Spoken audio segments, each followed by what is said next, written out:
It's about, one exercise would be take some time, think about somebody who's positively influenced your life, write a letter to them about how that's influenced your life in a positive way, and read it to them.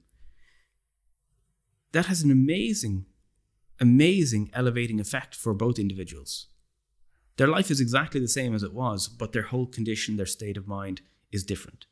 Another positive psychology intervention would be that on a given day, you practice 5 small acts of kindness. It changes how you interact with the world, how the world interacts with you, and how you perceive the world. Instead of it being a consistently hostile place that's sort of neutral, if not malevolent, you start to experience it as a benevolent place that gives. You might still have problems, but you've changed your condition. Hi, my name is Ronan Kennedy and I'm a career coach and podcast host. I'm interviewing people from various different careers, industries and backgrounds to find out what they do, how they got into it and what they like or dislike about their roles. So whether you're a seasoned professional looking for some inspiration or whether you're a new grad looking for some ideas and options, this podcast has something for you. So join us every week as we delve into the world of work, share personal and professional development tips, and uncover the secrets to a fulfilling career. Today I'm talking with a good friend of mine, Arran Kennedy, no relation, but he has very kindly come over to chat to us today about his career so far. Arran, thanks so much for popping over. You're very welcome. Thanks for inviting me. Fantastic. No, absolutely. I'd actually want to talk to you for a long time about this because I've been super interested. Well, we met 8 years ago when I started embarking on my coaching journey. That's true. And so I've always been really fascinated by having conversations with you because you're so well read and studied and all that sort of stuff. But could you maybe kick off by telling us about your career history so far? Gosh, it's a long story. I suppose what I'm doing at the moment is I'm working as a therapist in an employee assistance program for a big tech company. So my job on a day-to-day basis is to see staff of this company and do either cognitive behavior therapy, couples therapy, or some variation of other qualifications that I've gained over the years. So that's my day-to-day work, seeing people for an hour at a time, listening to their story and seeing where we can maybe make them feel a bit better or solve a problem or just have them reflect on the problem that they can find a solution to themselves. Very good. And how did you get into it? Like, what was the moment or the situation that made you decide, you know what, I want to dedicate my working life to listening to people's biggest problems and helping them overcome them? Well, there was probably a pivotal moment in the middle of university, but I had started a good while before that. I had always been, it goes way, way, way back. I remember always having had a good experience in preschool. I was in a Montessori school in Clonmel, and I remember really enjoying it.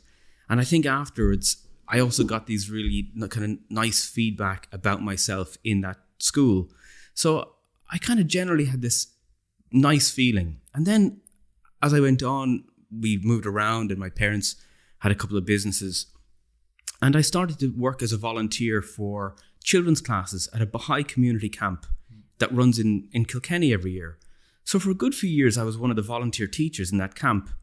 And I thought, this is something I like. My parents had a computer business, but it was in the back of my mind that, maybe I should do something with that.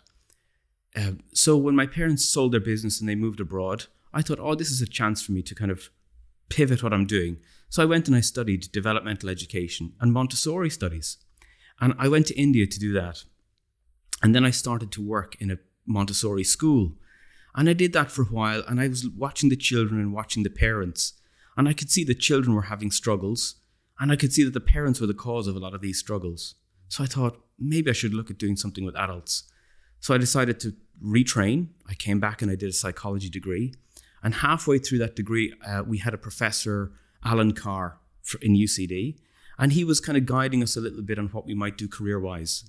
And he said, if you want to go into research, do these things. If you want to go into this area, look at this master's. He said, if you want to start working with people sooner rather than later, look at training in cognitive behavior therapy. And that got my attention because I wasn't sure what to do next. So that set me off on the path to go and train at cognitive behavior therapy. So that's really interesting because there's a couple of different strands to therapy, right? Yeah. Psychoanalysis, maybe. Absolutely. Yeah. Slightly older style. Is that fair to say? It's probably one of the, primary styled, I suppose, and that it was the first approach to therapy that emerged. And then subsequent to that, you had humanistic models of therapy, cognitive models of therapy, existential models of therapy. Psychodynamic.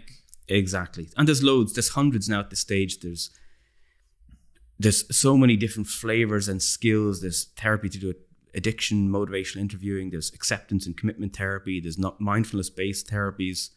There's just dozens and dozens of schema therapy. So there's so many therapy models to choose from, but you have to pick one to get trained at, to get certified at, to be able to practice. So it sounds like a crucial decision for the therapist to choose. You're kind of choosing your team, the style that you're going to... You are. And there is quite a bit of, I suppose, competition and maybe even conflict between the different schools of thought in all of these different therapy styles. Now, that's not true. Not everybody's at war with each other, but there are these fault lines about how to conceive of reality and then what to teach and practice. It sounds like there's some heated debates that go on. Oh, there's some vicious debates that can happen. Of course, now doesn't draw everybody in, but there's certainly fault lines there that, people can throw a lot of critiques at each other. Yeah. So therapists will have strongly held beliefs about their own methodologies, and I guess if you pick one, right, which most people have to do, right, it'd be kind of difficult to master I mean, I'm sure it's possible, but difficult. You pick one, you've chosen your team, you kind of want your team to be winning, right? You don't want to find out 20 years into the mission that you chose the wrong one. Yeah, and I think that's the challenge. If you want to be a really good therapist, probably one of the aspects is to keep a kind of nice open mind, because they all have value, it seems. There's a very famous psychoanalyst called Mark Soames. He's also interested in a neuropsychoanalyst. So he's interested in mapping psychoanalytic processes with the brain, so which is really interesting. And he gave a great course during COVID called Mark Soames Teaches Psychoanalysis. And he said psychoanalysis is a way of looking at the mind. He says psychoanalysis isn't the mind, it's a framework for looking at the way the mind works. So if you keep that perspective, then any model you choose, whether it's motivational interviewing, acceptance commitment therapy, couples therapy, cognitive therapy, these are ways of understanding how the mind works. Right. So they're just different ways of just understanding, of being able to use tools. Once you understand it in one framework, you can use tools to... Exactly. They're models and frames that you can use. They have utility and they have limitations. Right. And if we kind of are humble about that, then we can probably always be improving as a therapist and not just defending a position. Kind of like driving different cars. One car is good for one thing, it's maybe bad at another thing, but they all kind of get you to the destination. Yeah. Or is that too simple? No, I think that's probably as good an analogy as you're going to get. Yeah. So then why did you choose CBT? I chose CBT because Alan Carr suggested it. Oh, really? Probably as simple as that. I think that the pitch that he had is it's something you can use, you can learn kind of quite rapidly. It was popular, it was growing. I think it probably appealed to me as well initially because it's about cognitions. The idea is in cognitive therapy that the interpretation or the story you have in about event is going to drive your emotions, and that's going to drive your behavior. And that sort of made sense to me at the time. Now my learning and my perspectives have grown since then, but that kind of caught my attention. I said, oh, that sounds true and useful to me. And I could even identify in myself that was true, because I could imagine telling a story to myself about an event or an exchange and it being wrong. And then once I reevaluated or got more information, I could see that, that kind of took away the stress or pressure. So I was already working personally in a cognitive behavior therapy way. I love that. So you're the first client, you're the first... I'm the first proof of concept. Proof of concept by doing the work with yourself. So you tried some of the exercises. You could see, this has worked for me because I've been able to evaluate this. Yeah. Well, super. But then you also went on to study some other things, right? I was having a snoop around your LinkedIn profile earlier. Commitment therapy, a relationship and commitment therapy. Yeah, so there's a whole bunch of stuff on my LinkedIn profile, because that's the one thing about psychotherapy or psychology is that you never really stop learning, because you're always saying what could help this client, and you're seeing so many clients. So we're all looking for the next tool that's going to work. So And there are different tools that are designed for different problems or topics. So once I had cognitive behavior therapy and I was sort of practicing, one of my areas of real interest was relationships. So I decided to go and become a relationship therapist as well. So I trained at the Gottman method of couples therapy. And then when you've done that, you hear about another model, dialectic behavior therapy. So you learn those skills. And then I hear about motivational interviewing, about how to help people go about behavior change. So you learn motivational interviewing. And then someone comes up with another thing, mindfulness, and then you learn that. So it never ends. And I have a long list of things I still want to learn. And there'll be a ways to go because there's so many useful models and frameworks and tools out there. Yeah, so the work you do with individuals is quite different to if you're doing relationship stuff, I imagine, right? Because adding one more person totally changes the dynamic, right? Because now you've got two sets of challenges, and then you've got a relationship. Maybe you've two sets of personal challenges, and you've got a relationship a challenge on top of that. Do you find that? Well, how is that? It's my favorite type of therapy. Actually, relationship therapy is my favorite type. Because people's relationship skills are so low. Now, we have loads of training about how to think and how to behave and perform as individuals, but most people have either no training or very, very bad training for relationships. So a small bit of relationship coaching, communication coaching, or relationship therapy goes a very, very long way to changing people's lives. So that's why it's my favorite. But you're right, it is exponentially challenging because you've got each individual's cognitive behavioral therapy way of looking at it. You've got their history, you've got what they've learned and their skills that are kind of hampering them in their relationship. You've got a second person who's the same, they're using poor skills and a bit deficient in all kinds of ways. And then you get this third entity, which is the relationship itself. So you're having three things that you're working with at once in a relationship therapy setting, whereas in individuals, it's just one thing. And you've also got motivation. So somebody might be 10 out of 10 motivation and their partner might be 6 out of 10 or 5 out of 10. Is that one of the... Or minus 10. Yeah. Minus 10, right? Definitely. I mean, you've got people with different perspectives coming in. You've got a disagreement about there being a problem. One of the big things you're trying to achieve in relationship therapy is one person will likely have a problem or see a deficit and the other person won't see it at all. So even getting one member of the relationship to appreciate that the other person's problem is legitimate or valid, that's a big bit of work. Is that the acceptance part in the acceptance and commitment? Well, acceptance and commitment is a mindfulness-based therapy. Okay. You could use, you're using them all the time, really. In couples therapy, acceptance isn't really the target. In couples therapy, we have three targets. One target is to increase the quality of the friendship. The second target is to help the couple have a more gentle conflict style. And the third target of couples therapy is to try and help them champion their shared dreams and goals and champion each other's shared dreams and each other's dreams and goals. So that's the kind of things we're trying to achieve. And typically the friendship part is easy enough to do. The championing dreams and goals is relatively easy to do, but learning to change our conflict style is a big challenge. What's the difficulty? Practice. We have loads of practice at asserting ourselves or not listening or not understanding an experience from somebody else's perspective. A lot of couples find that when I'm talking to them, they have this model of right and wrong. So they're treating their relationship more like a court case than a team. So they're pushing their perspectives forward and they're not apologizing. They're not gentle. They typically use a lot of criticism to describe what they want instead of describing what they want. So conflict is seen as a bad thing as opposed to a way to repair a relationship or get even closer? Well, conflict, we say as couples therapists, is unavoidable. And the research seems to show that you have couples who are really masters of relationships and pretty dreadful. They have all the same problems. But the difference is that the real masterful couples, they deal with conflict very gently. They accept their partner's differences and they deal gently and they have these discussions gently about those differences. Because conflict is just about voicing what you need so that it can get met. That's it. You can do that with great hostility or great gentleness. I think it's super important, right? Because if you don't express what's going on or what you're unhappy about, then it's not that that's not there. It just means it's inside and it's building up.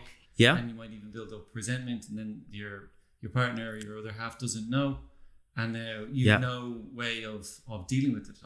I think of it like pruning a bush, that it gets stronger even though you prune it. You kind of have that little bit of tension or friction, and now you're closer because you understand each other better. Can I ask, in terms of, because I think the relationship therapy is like really fascinating because of the dynamic that's there.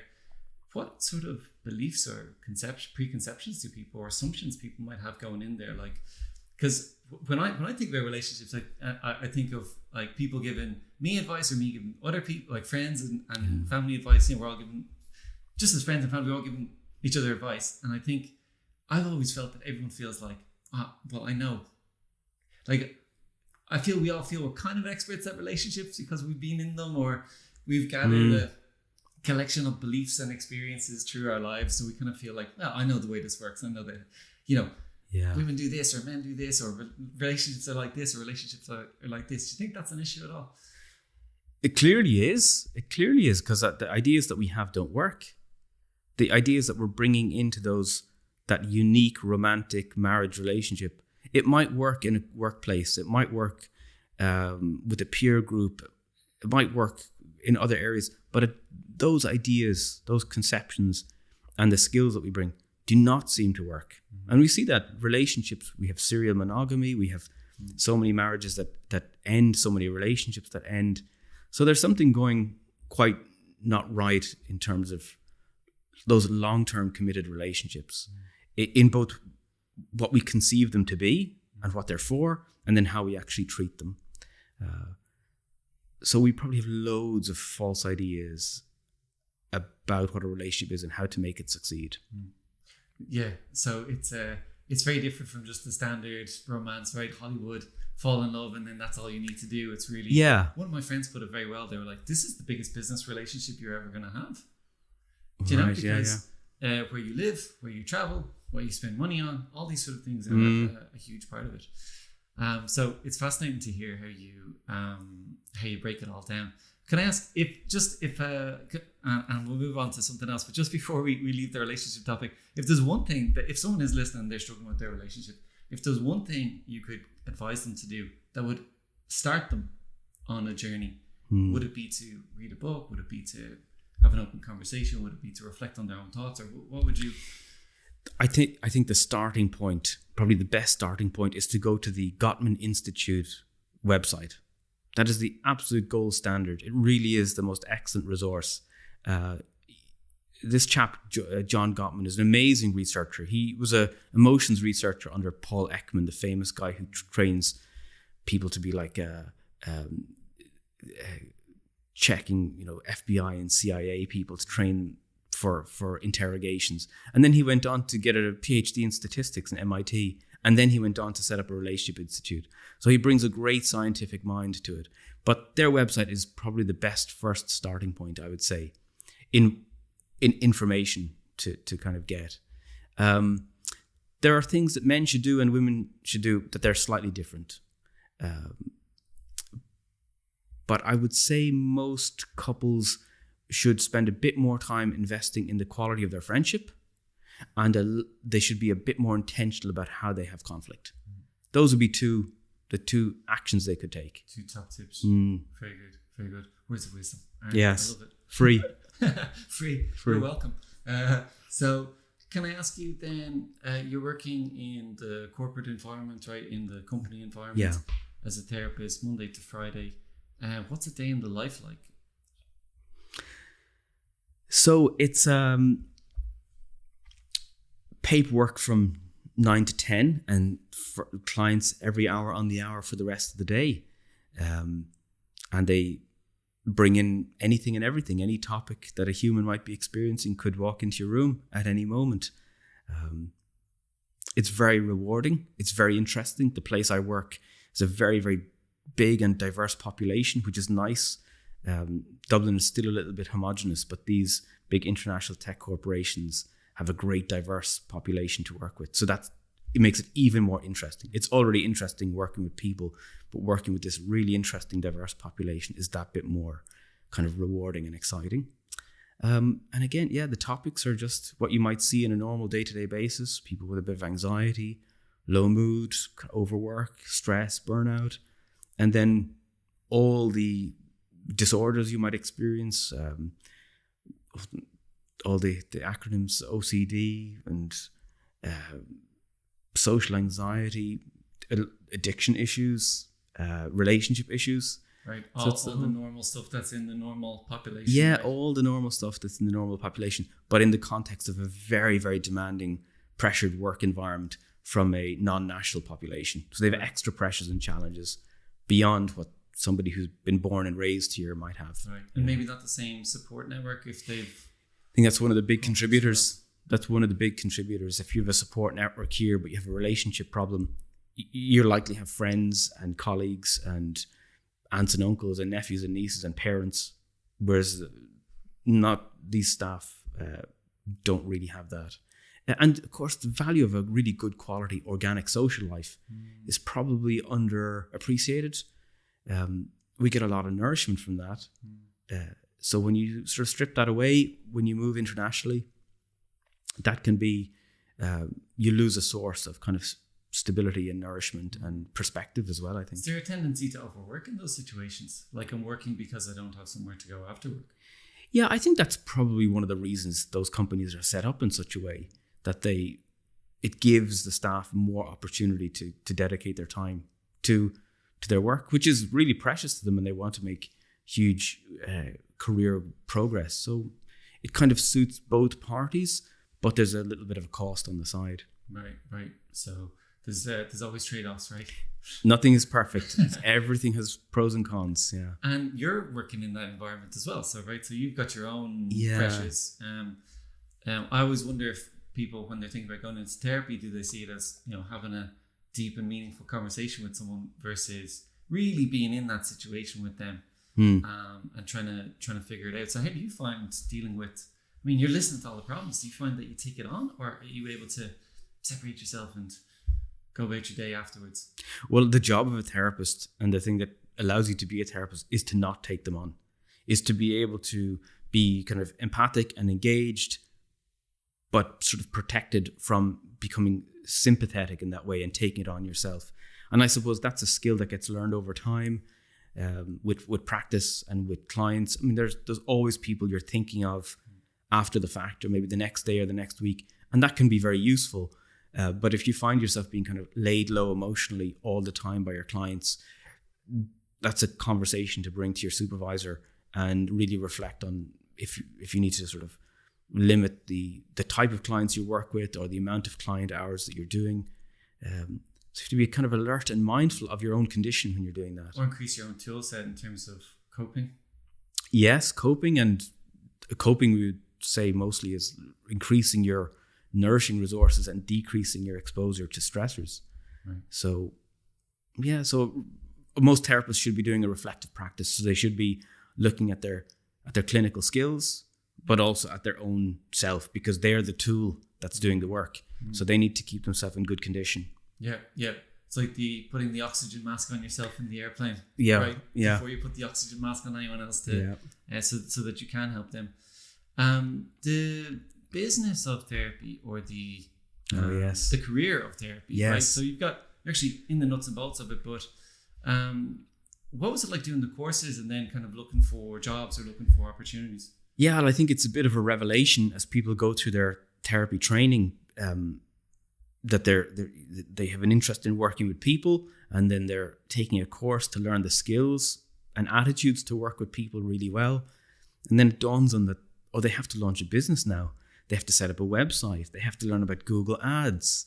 They have to start printing flyers and consider handing them out on the street. They have to learn about taxes. They have to do bookkeeping. Invoicing, bookkeeping. Absolutely. A full range of business. You have to rent an office or buy an office, right? Absolutely. A full range of, you're running a business as a therapist. And they're two entirely different enterprises. I was probably fortunate that in the role I'm in now, because I'm working within a company, within an employee assistance program, all of that is taken care of by the company. So that's a great advantage. It means I have so much more energy to just pay attention to clients, pay attention to client work, myself, and learning and upskilling and staying kind of fresh like that. But there's certainly plenty to learn, and it is challenging. I think a lot of people who are practicing in private settings do find that a challenge. And it's something that the colleges are paying attention to as well. I know we had a workshop. It wasn't in my college, but it was in one of the therapy training colleges here in Dublin, where there was actually a workshop on how to cost setting up your business and the things that you need to do. So people are getting support to do that, but it is daunting. Yeah, absolutely. Yeah. I wonder if there'll be an umbrella organization that kind of takes people under their wing and kind of, facilitates them. Absolutely. I wonder if that will come down. There's definitely need for that, because therapists, like a lot of other kind of healthcare practitioners, they're notoriously bad at self-promotion and writing their own copy for websites.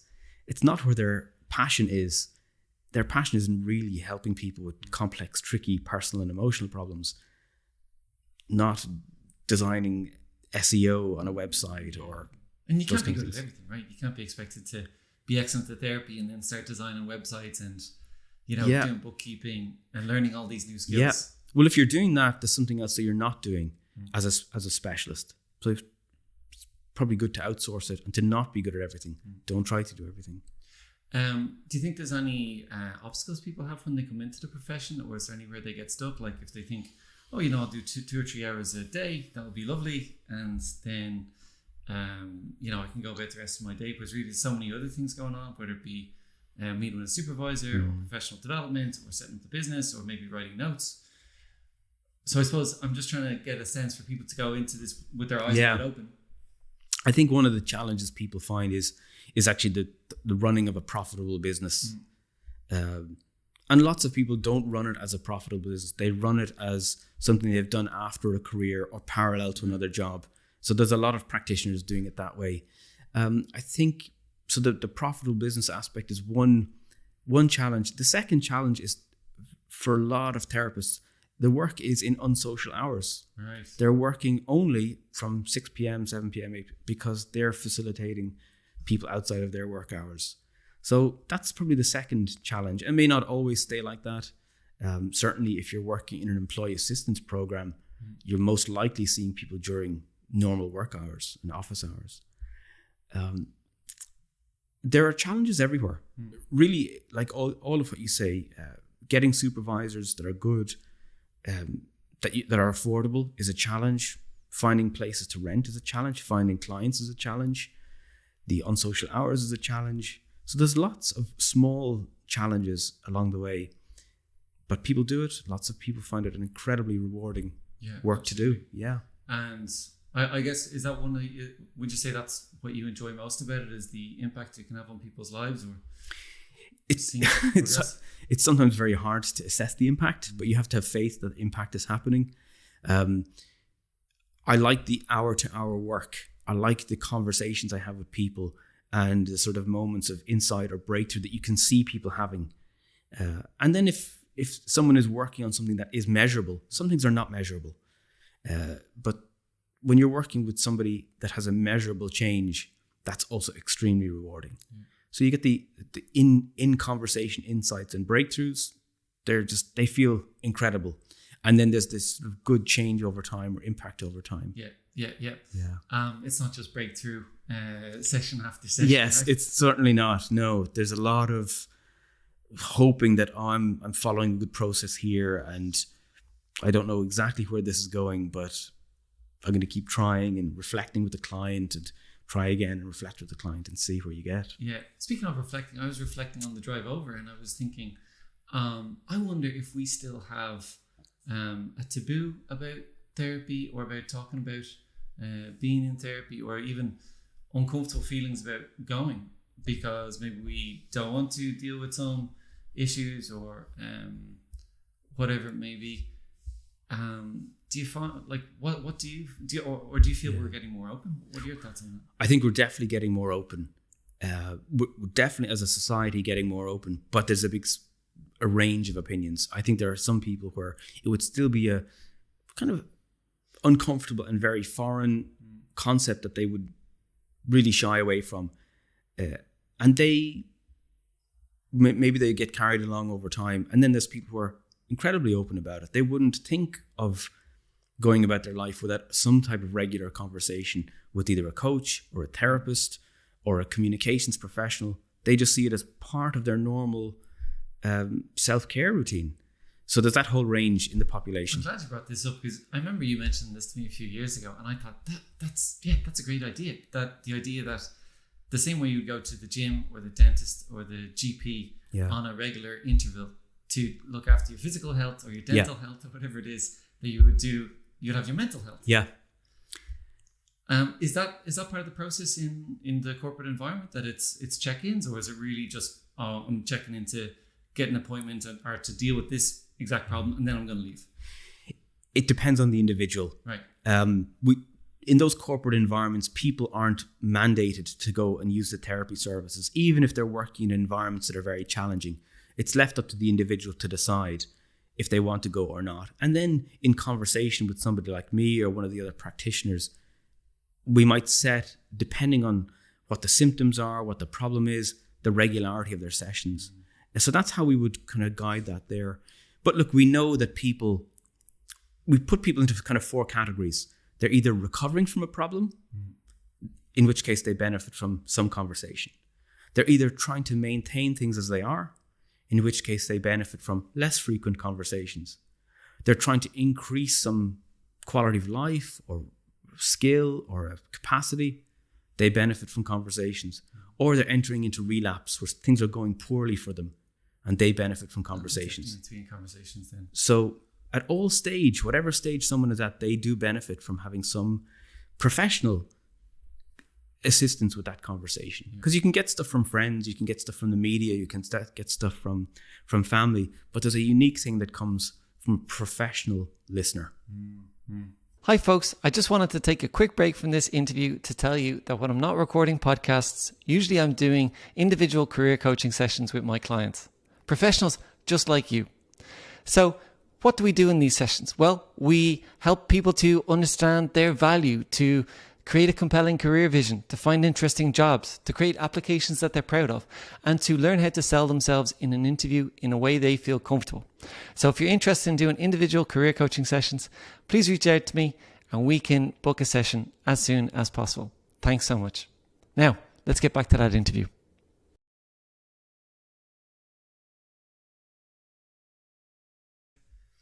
I was going to ask you about trends. Yes. Can I ask you about trends? So we've come out of COVID. We've come out of like total isolation. Yes. Working on video, having very little interpersonal communication, and now we're kind of back in the mix. So I just wonder, because you're meeting so many people and there's such intensity to the work you do, and you've got quite a diverse population that you're working with, have you noticed any trends in how people are, coping with all these changes? Well, the trend during COVID was that because people were getting so much less stimulation, their mood dropped. So the thing we were asking people to do when their mood dropped was to actually set up either an artificial commute for themselves or an activity list, things that would give them a sense of meaning or pleasure, because their lives had become monotonous. Now we've gone to the opposite end of the scale.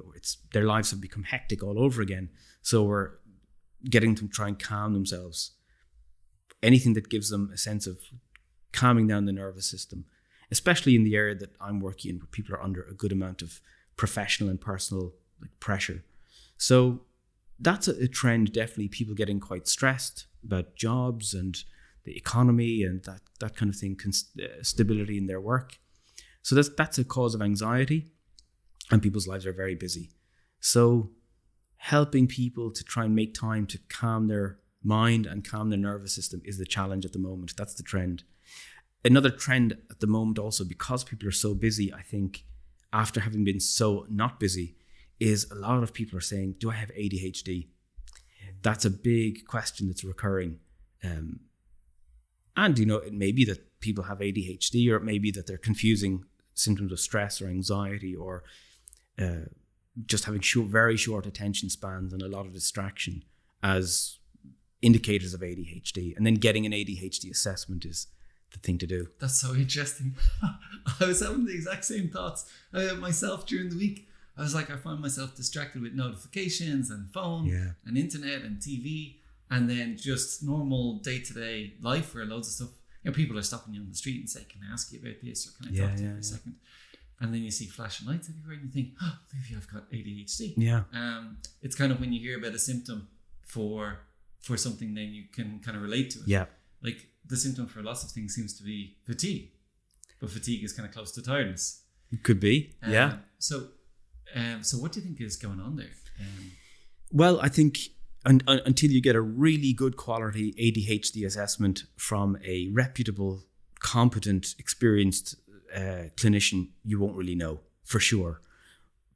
But ADHD seems to have some similar behavioral signs as other things like anxiety or trauma, or there are things might be going on in someone's nervous system, hormones, artificial medications or drugs or things like that, that could also be showing some signs of or mimicking some ADHD symptoms.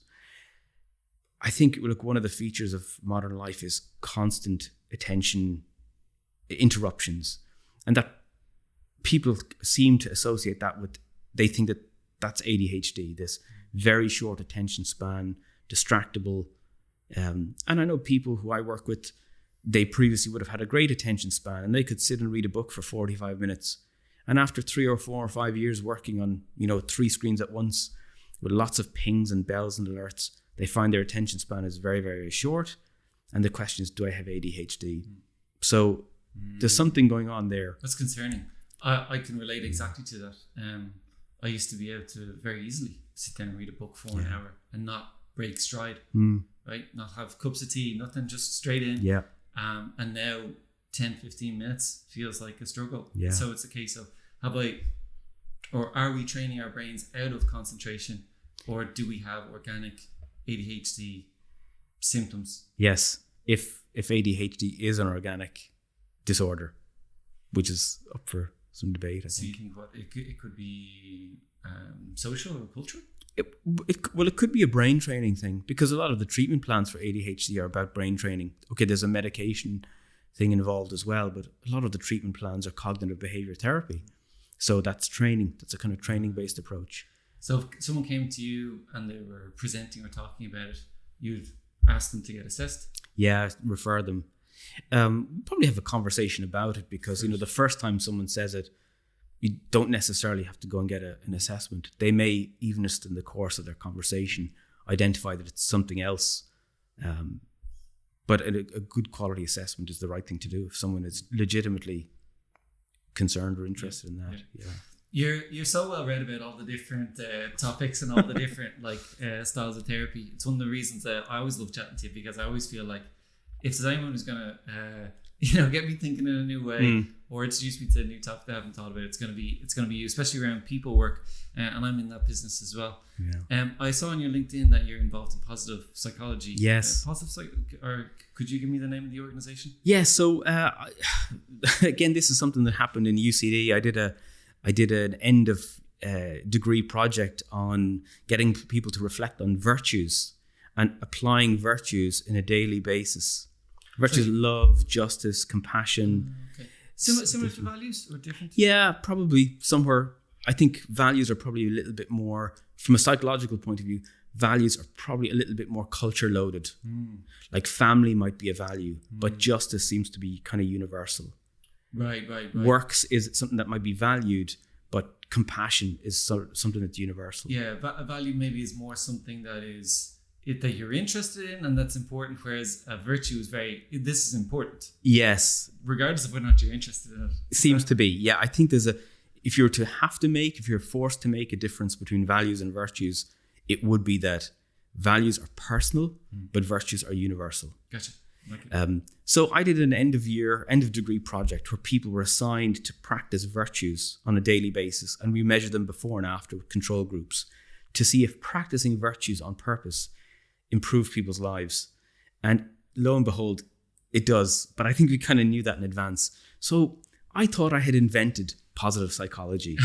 But in my research along the way with this project, I realized that somebody had gotten there before me. So a couple of researchers in the US, Martin Seligman and Chris Peterson, I think it was, they had gotten there before me. And so that's the whole study of strengths and virtues and people's capacities, as opposed to traditional psychology, which is the study of deficits and shortcomings and things that are missing.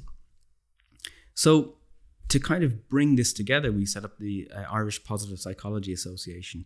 And the idea behind that was there were more and more graduates coming out with masters in positive psychology, both from Cork and from London and from the US.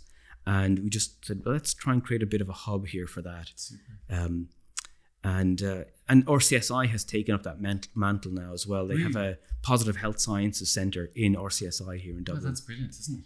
It's great. It's great that there's a significant institution really putting a name on it, instead of just delivering a course, actually having a centre for it. That's what I was going to say. It really puts a good stamp on it and says we approve of this. And exactly, we're yeah. backing this. Yeah, that it's a legitimate area of, and it's growing, obviously, which is good. It's a fantastic initiative, fantastic approach. Yeah, like you did a master's in positive psychology as well, right? I did a master's. Yeah, I did it through University of East London. We were studying all that kind of stuff. A lot of leadership and coaching was involved, because that seems to be a big area of positive psychology application. Things like appreciative inquiry and values-based leadership. There's a lot of application of it in that area. It seems to be needed and wanted by people. Yeah. I think it's so fantastic, because it goes from like seeing where you're unwell or you're sick or things aren't going well to let's elevate the person, see where you're doing well and focus on wellness. Absolutely. Right? Yeah. So it's like we're not driving looking in the rear view mirror. Yeah. We want to be looking forward and trying to elevate the person. And from that position, I think they're stronger. They're better able to say, okay, well, now I actually feel good about myself because I focus on all these positive things. Yes. And now I can move forward rather than going, yeah, I do have all these crutches. Yes. And we're going to have those deficits anyway, right? So we're going to have little things that are going wrong, trying to get to zero, you could get to zero, but you still might not feel great. Whereas the whole area of positive psychology is about it's often called flourishing or thriving. So there's always going to be problems and dissatisfactions. But if we can build some of our skills to deal with those, or to go beyond them, or values to go beyond them, or communication skills to go beyond them, it seems to have huge, huge impacts on people's lives. And super implementable, super practical, right? Really practical. Very, very, very simple. No side effects, which is nice, as opposed to a lot of the medications we would be working with. Even simple things like keeping a beauty list. Writing 3 things each day that you find beautiful. It actually retrains the brain to be noticing beauty in our daily life all the time, which normally we take for granted. Do you think Instagram can do that because people are looking for good shots to take? It depends. You could if you paid attention to it in that way. It's about how you pay attention. If you're just scrolling through Instagram saying, oh, not that one, not that one, not that one. But as the creator, like I want to take a photo of something beautiful and share it with my friends, because you're not going to share boring stuff, right? So you're going to take a photo of your beautiful lunch, of the nice walk you had on the coast, of a dog you met at a cafe. Yes. Okay. It depends. The savoring of the beauty of the experience is one thing. The hunting for a like or a validation from somebody else, that's a different thing, right? That's a good distinction, right? Yeah. So your motivation behind it's important.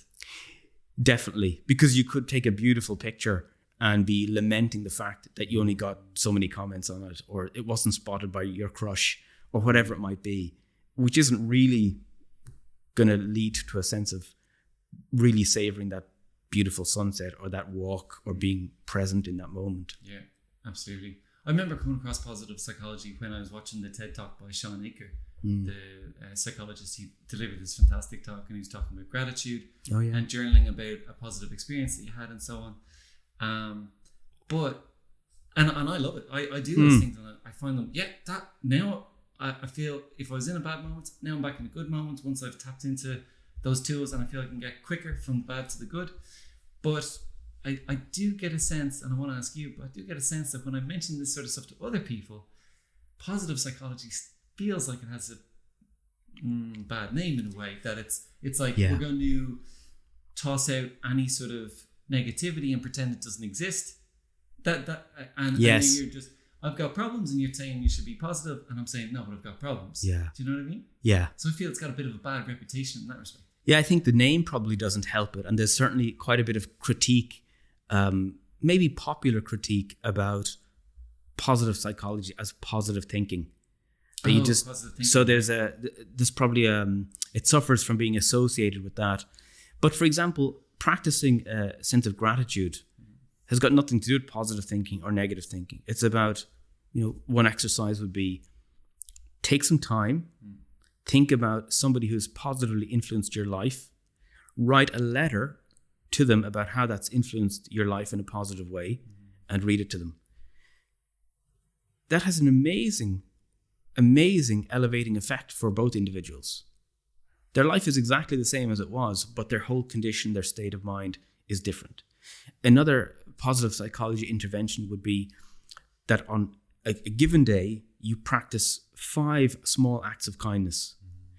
It changes how you interact with the world, how the world interacts with you, and how you perceive the world. Instead of it being a consistently hostile place that's sort of neutral, if not malevolent, you start to experience it as a benevolent place that gives. You might still have problems, but you've changed your condition. Yeah, you've changed your focus, your emotional state. And you haven't denied anything. You haven't said, I'm not going to think about that, or that's negative, I'm not thinking about it, positive vibes only. That's not actually the target at all. So, I think that's a great distinction between positive psychology and positive thinking. Yeah. Positive thinking for me has that sense that everything is good and don't worry about any negative things. Yes, well, that's not accurate. It's not. It's just that's the problem, right? Yeah. But the positive psychology, then that's fantastic. I wrote a letter. I wrote a speech for a friend who got married, and I had those feelings, right? I'd never written a letter to him before, but I wrote this speech to congratulate him for his wedding, and I was just like, oh, this feels great. This is amazing. Isn't it? Yeah. And we do that when? We do that at funerals and at weddings. Yeah.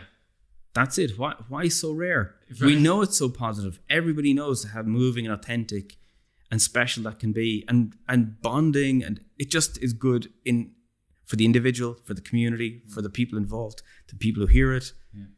But knowing and doing are different, right? Yeah. I think knowing these things, like if someone's listening, they go, oh yeah, write 3 positive things. Yeah, I've heard that one before. I know that one. Write a letter to someone, tell them how much they mean to me, and I know that one. I've done that one before. Yeah. But it's like, but you have to do it though. You have to do it, and ideally, people don't do these things without a carrot or a stick or a coach or a goal. Yeah. They need one of these elements. So, have you found any elements that have worked in? Like, I would say to people, enjoy. Like, find a way you can enjoy it. Like, when you give someone a compliment, just see their response. Maybe you've made their day like a little bit better. Or if you're going to write a letter, sit down with a nice cup of tea or coffee or chocolate bit, whatever your thing is, to enjoy that process. Yeah. Have you found anything that's worked? The thing that works best is there's a video online by an organization called Soul Pancake. Soul Pancake was set up by Rainn Wilson, the actor. And what they did was they made a video of people doing this gratitude letter. And I show people that video either in workshops or I send it to clients, and they're convinced. They see real people doing it. They see the impact it has. And that's an activity that they do. And that's one of those really important gratitude exercises that really is disproportionately effective for people. Okay. And we know the research around gratitude is very strong. It has incredible effects as an antidepressant. It doesn't replace antidepressants as a medication, but it has a real elevating effect over time. Yeah. So it's one of those things that if you're going to choose one exercise to do, learn how to do gratitude and practice it once a week for a couple of months and see how it's affected your life. And then you'll have some results, right? You'll have some results. Yeah. You have a pre and post test. Yep. That sage advice. So I diverted a little bit because I was so fascinated by all your therapy and your insights in there. So circling back, if someone is thinking, okay, I love speaking with people, I really want to be able to contribute to them, help them with their struggles, and they're fascinated by the idea of therapy. Where do you think is a good, like you've done it, courses and masters and degrees and all that sort of stuff now. If you were going back and you were starting your 18, 19, 20, or even like mid-20s, you think, okay, I want to go in? What are you going to do? Well, it's a bit of a journey. My journey was I did a degree. I had an interest and I did a degree. And then I did a couple of internships. And then I did postgraduate training in multiple things. So we have if you're in Ireland, Ireland has fabulous therapy training colleges. Most of the universities have degrees in psychology and then postgraduate degrees in psychotherapy. And there's lots of other institutes around that have those. We have the Clanwilliam Institute, which is a great institute for family therapy as well. So there's no end of really good quality, highly reputable institutions in Ireland that do this. I would say that's the place to start. I mean, they're the places to look for training. It would be probably helpful to ask a couple of therapists, what's it like to have a one-on-one conversation with a couple of therapists and see if it's the kind of thing for you. Yeah, to see if you enjoy being in those intimate conversations. Maybe if there's job opportunities as well. Absolutely. And along the way, you're going to have to do internships, whether it's with charity organizations or therapy organizations. So you're going to get prison associations, stuff with children. Would you recommend people to man the phones in mental health charities? Well, I did. I worked on the Shine information helpline, and that was really interesting. It was a really interesting group of people to be working with. People who were experiencing psychosis and schizophrenia. So that was a really interesting group. But of course, there's lots of great helplines. There's, Samaritans, Turn to Me. There's quite a few good organizations in that area. Aware is great. Pieta House is great. So there's plenty. There's plenty, yeah. There's Bodywise as well, which is all to do with body issues, particularly around eating. Right. There's Childline. There's Bernardo's. There's really so many organizations that you could. And volunteer.ie is a home really for listing all of those. And also there's a website called, I think, The Hub, which lists them as well. Samaritans is a good starting point. Yeah. Would you go back into CBT, or would you recommend people go to CBT, or do you think it's a very personal journey where they should talk to therapists, get an understanding of different disciplines, maybe read about it, and then think this one fit? Same way you might like one therapist, or you might have better chemistry with another one. Should you do the same with the strands of therapy? I think so. One is leading. I think you would be wise to look at the different types, understand a little bit about them before you throw yourself into one, because you might choose CBT and say, this is way too clinical for me. I want something much more esoteric. I want something much more spiritually based. And now you've signed up for a 4-year program in cognitive therapy. So be definitely wise to look at what flavor is preferable. And again, you could speak to therapists. The colleges will probably all be able to describe what they offer and tell you what the flavor of it would be, and make a choice from that. See which kind of fits your temperament and personality a bit more, and maybe harmonizes with your own way of thinking about the world. And then keep on to professional development, right? It never ends. It never ends. It's a alphabet spaghetti of of certifications, qualifications, CPD. Although there's a guy called Scott Miller who runs this program called Deliberate Practice, and his research suggests that therapists keep trying to learn new models in the hope they'll finally find the model that works for all their clients. But he's making the point that what actually seems to work best is to have a really good quality reflective practice with a coach, where you're really paying attention to the clients that you work well with and struggle with, and really try to identify where you have areas of weakness and strength, and to train yourself just to those areas of weakness, so that you're not just always learning new models at a low level of competence. His whole area is performance over time decreases, so address that. Just before we wrap up, I'm delighted I've come to this question, because this has been a burning question I've had for a while. When you're going into a session, how do you set yourself up to not just listen to the presenting problem, but to really get to the core of the issue? right? The presenting problem for anyone listening is the issue that the person says, versus the issue that maybe they is it fair to say they might not necessarily be aware of. It could be, or they might be aware of, right? Yeah, it could be either. Right? So there's the presenting problem, and then the which might still be a problem, but then there's the actual problem, which maybe is a little bit deeper. Yeah. When you're going into a session, how do you? Maybe it's just totally automatic, but how do you kind of set yourself up to figure that out? Training. So as a cognitive behavior therapist, when you're having a conversation, you're listening to multiple levels of someone's talking. So you're listening to what are the ideas that they have. Then you're looking at how that affects them emotionally, and what are the behaviors they're doing to compensate or avoid or overcompensate for that emotion. And then you're also listening to subtext things like, what are the rules that they might have developed about life? So what are the standing rules they have about themselves and other people? Rules being a system of beliefs? Exactly, yeah. Or these little algorithms that they developed when they were 8 that may have been really helpful then, but now that they're 26, don't work because the environment is different, they're different, and the people they're dealing with are different. And then below that, you're looking at, below these rules, if I'm not good enough, then I should, always be funny. You're looking at what are the beliefs they have about themselves, and they are very closely tied together. So you're looking at that you're looking for that kind of framework to hang things on. The situation they're in, the things that they're saying, how they feel, how they act, but then what rules and beliefs might they have? And in cognitive therapy, by a series of kind of reflections and questioning their thoughts and behavior experiments, you can actually test those. You can develop plans based on your hypothesis around those, and then test those hypotheses as you go. And how does that I think it's very good. It's very practical, and you can kind of talk someone through, this is what we're going to talk through, and then go through. Yes, right? Or you go through that, but you never tell them that's what's happening. Because they don't need to know the framework. They just need to be walked through it. Do you ever find people want to move out of the framework? Oh yeah, all the time. And that's fine too. That's where you go there.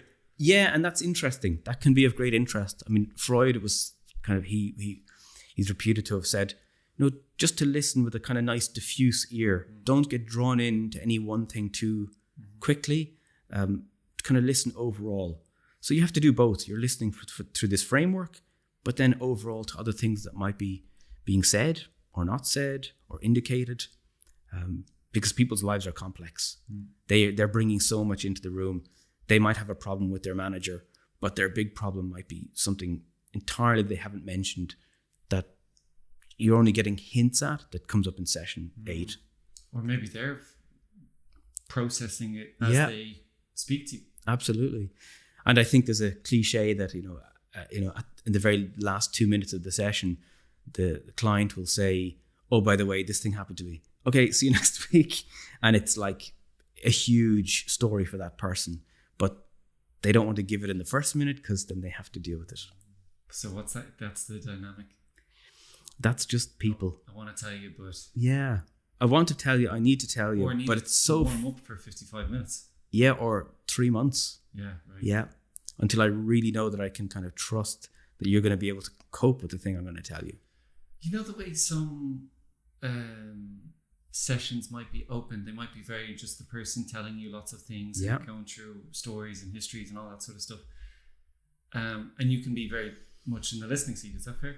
Journaling, comparing that to the person sitting at home journaling, how do you think that compares? Is there a place for journaling in terms of just processing stuff goes on? Or is it kind of, you know what, if you're really struggling with something, go to a therapist and let them guide you through the process?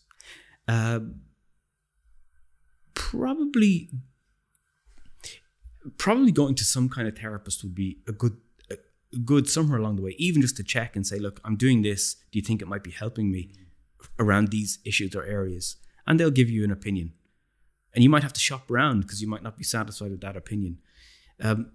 People do report great benefits from journaling, but there's all types of journaling. There's journaling around specific issues. There's journaling just for self-discovery. There's journaling for processing. There's journaling for remembering. So there's all different types of journaling, and I'd be interested to know, why is a person journaling? What are they hoping to get from it? And if their journaling model fits with what they're looking for or hoping to get out. Yeah. Or do they just hit the same roadblocks that they've been hitting?